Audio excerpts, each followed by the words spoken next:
Alright, magandang hapon. Mag-update lang ako sa mga ginagawa dito sa bundok kasi. Yung update ng adventure namin dito, ilan, ano na ba tayo? 3 years? Ah, 3 years na yata kami. Simula kami sa, ako tawagin nila, kubo, yung kubo na yun para bahay ng duwende daw. Duwende. So ito ngayon, medyo nga, lumaki ng lumaki. Eh, okay naman. Kaya lang, ang isang naging dahilan kasi kung bakit napapalaki dahil sa piniperwisyo ng anay.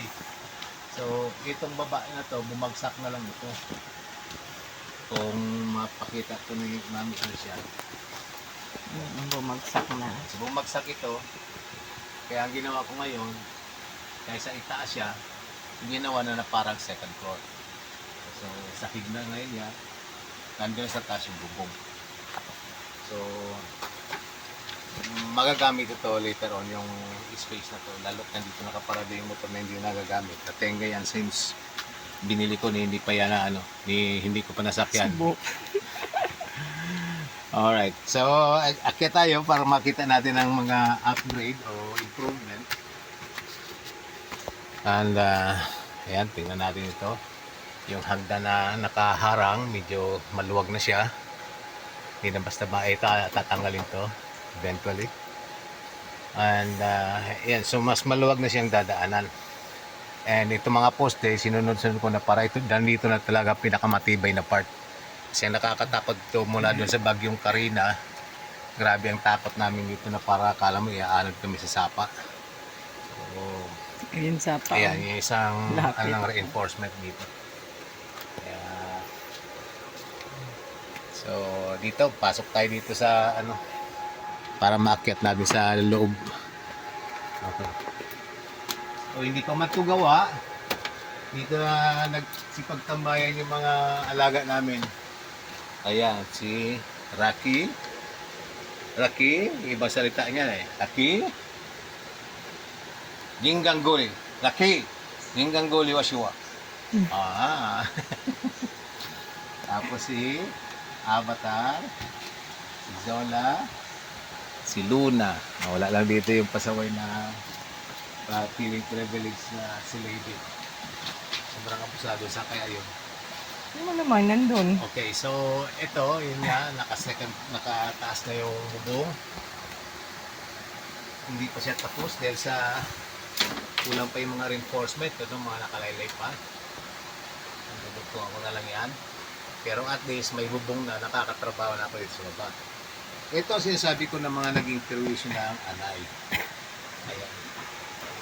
Kaya pinag-anay.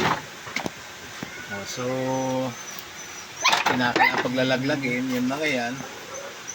Kaya nagpanibago, nag-restructuring, organize, improvement, renovation. Yun. So, hindi ko pa alam kung ano talaga gagawin dito sa space na to. Pero baka surprise ko na lang misis ko anong gagawin ko. So, yun. Para ang ko nga, purpose ko nga itong video na to, i-update nga kasi at I think baka 1 year akong hindi nakapag-update ng ng tungkol dito sa bahay. Kaya ito lang, since itong namin buhay namin yung back to bukid, yung purpose namin yung pagpunta ng off-grid mula sa city. So, ito na ang mga development na gusto kong maipakita. Medyo lumaki-laki na. And ito, may kakagamit na mga kagamitan. Ayan o, kompleto ako ng mga introduce natin itong mga chainsaw na may adapter lang mula na kakabit sa disc grinder. Tapos may barena. May barenang malaki. Then jigsaw. Ayan ang mga katuwang namin sa paggawa dito sa bahay, no? Napapabilis kahit kami lang, mostly ako at konting tulong ni Mrs. Hindi na kami nag-hire ng karpintero. Yung mga gamit naman, kaysa bumili ngayon kasi medyo naparami na kami nang bili ng mga ilang years na. So ito mga nakatambak ngayon, mga nire-recycle ko na lang. Mga natira ng anay at mga pwede pa. Tsaka yung meron nga kami binili kasi na kubo doon na medyo malaki-laki rin yung gastos. Kaya ayun na yun, pinagkakasya ko ngayon. So sari-sari mga nakakabit yan, hindi yan uniform pero yung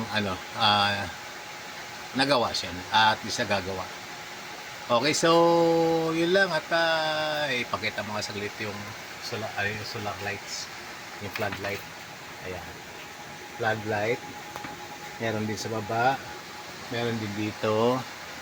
Ayan, so maliban niya sa meron kaming malaking ng solar setup namin, medyo malaki-laki, pero nagdagdag pa ako ng kung ano-anong mga dagdag ng mga floodlights para Ito may mga basag pa actually.